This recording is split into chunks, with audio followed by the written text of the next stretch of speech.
Hi, this video is going to look at how you can grow your research. What we mean by that is how once you have found one article, it will let you build on that to find other linked resources that might also be useful for your assignment or project. So quick wins to growing your research. So you've done some research and maybe found a few good articles, but are you struggling to find more?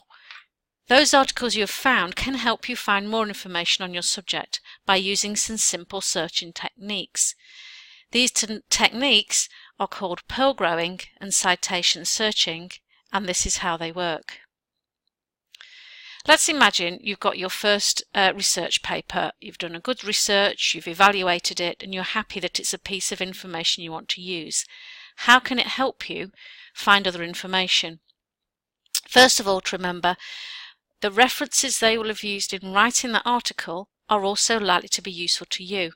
And the references might not just be an article, maybe a book chapter, or references even on a website. Look at what they've used to write their information.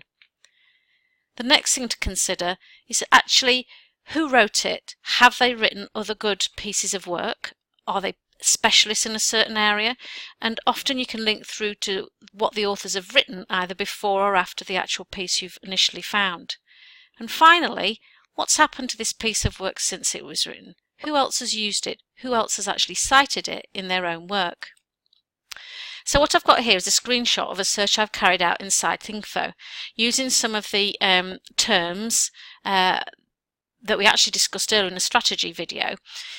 But having used these terms, I came up with this particular article, which I'm interested in and happy to use. How can it actually help me develop my search? First of all, if I look at the article itself, I can follow the author links just along here. Next, if I actually go a little bit further down in the record, you start to see the subject terms that the database has used. Have you used these terms when you've been searching? Might they be useful to be included? And again down here, some more specific identifiers. So that's the author searching. But we did mention two other ones. Reference searching.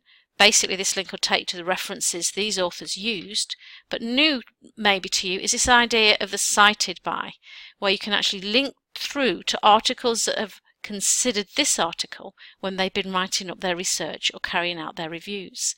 And the cycle sort of continues again, you can see here, by this article is then cited by and referencing. So you've got an ever continuing opportunity to find new information.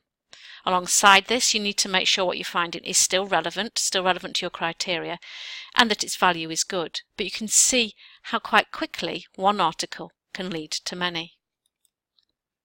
Finally, just to check that you've not missed anything, what I've done is taken this title into actually Google Scholar, copied the title in, and you can see here, whereas it was about 16 citations on the last database, here it's 23. So again, I've got that extra bit more information.